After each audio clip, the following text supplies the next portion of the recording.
I hope you all are having a good morning. Today we've got a fun Power BI exercise, and that is replicating this hex color picker. As you can see, we've gone ahead and we've built it over here in Power BI. Now you might be wondering, why might I want to do this? Well, first of all, it's good practice. Second of all, it's kind of cool. You could imagine this on a drop down where you're giving the users to play with colors, or you could say, hey, make the good color this color or the bad color this color. So, how did I build this? Well, let's jump in. All right, so first, just like everything, the importance is prep.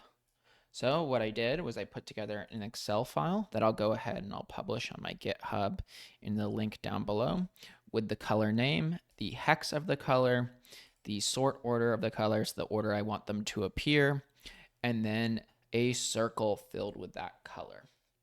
Next, I went ahead and I opened up Microsoft Power BI.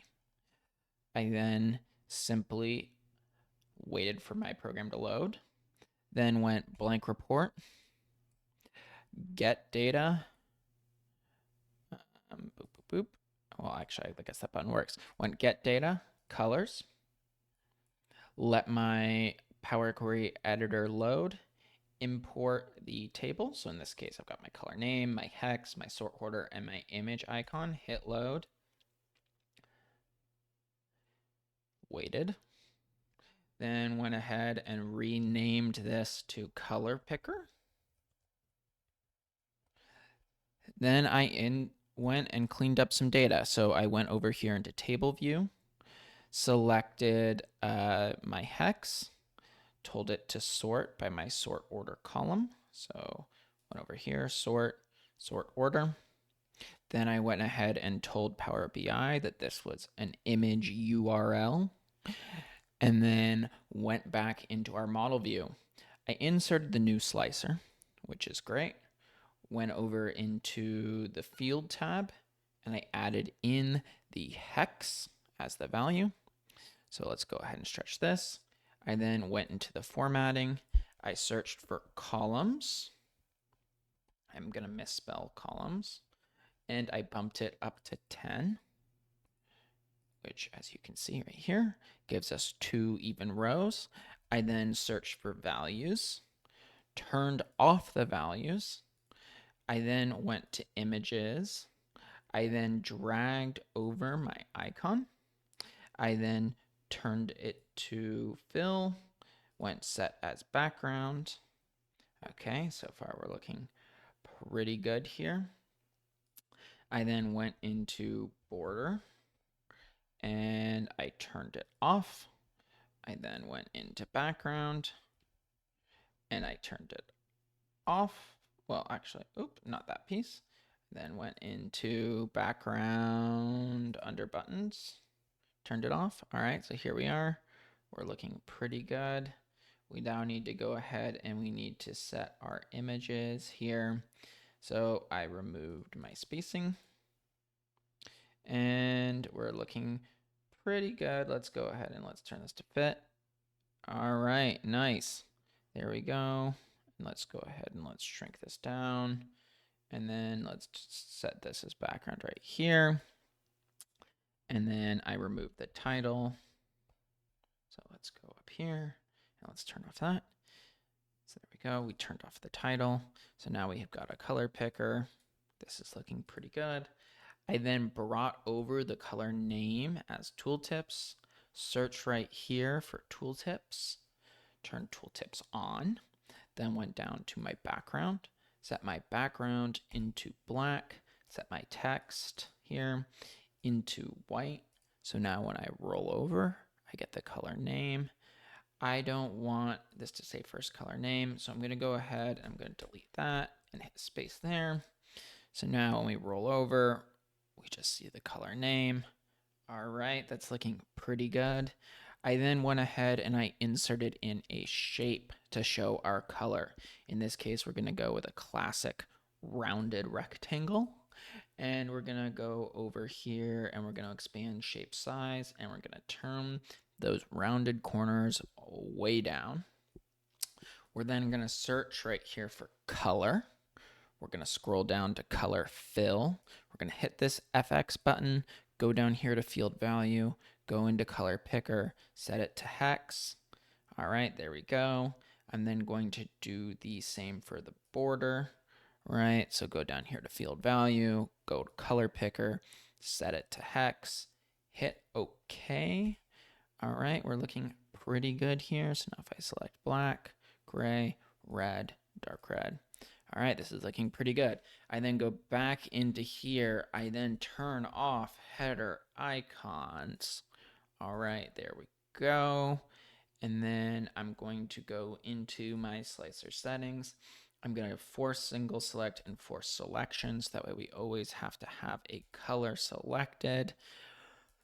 Finally, I'm going to go ahead and I'm going to go insert shapes, another rounded rectangle, boom. I'm going to turn off the back or the fill here. So I'm going to go boom, no fill. I'm going to search here for border. I'm going to go down to border. I'm going to choose a whitish gray. I'm going to go back over here. I'm going to go over here, bounce it around. Oh, that is looking good. I'm then going to go and I'm going to turn off or adjust my rounded corners. So drop that down right there. Bring this up just a little bit for a title. Go into my selection pane. Bring this all the way down. I'm going to title this color buttons. Title this color fill. I'll go ahead and fix that caps and then title this border shape. Finally, I'm going to go ahead and I'm going to insert in a text box. So I am going to go into my insert, click the text box button, title this color picker. Going to select it right here. And I'm going to go bold and I'm going to increase your size a little bit. Let's go ahead and let's insert you to right there. I'm going to collapse you down, go right over here, and I'm going to bring you in right here. And just like that, we are looking pretty good. I might also have to adjust the size here just so this feels a little bit better. So 20, there we go. And let's go over here. We'll just bring you down because I don't like where this is landing. Come on. Well, since it won't let me go, I'll go to this size and style, and I'll go right over here. I'll move your vertical up. Okay, so now that that's down, I'll go ahead and I'll bring it down below right here. And then I'll make sure that the color buttons, nice. And just like that, we have a color picker in Microsoft Power BI. Now, if you see these icons, they're still appearing here when I roll over. If I go right here and I go File, Save As into my color picker folder, and I title this as color picker right here and hit the save button and replace, and then go ahead and publish this up to the Power BI service, and we'll give it a second. We can check for any formatting gremlins, as well as confirm that those header icons are not still plaguing us. So any second now, here we are, just like that. There's our color picker. All right, if you're interested in seeing more cool Power BI videos or getting inspired, why don't you go ahead and subscribe? And if you liked this video and other cool videos like it that are on this channel, why don't you go ahead and give it a like? Thanks for watching.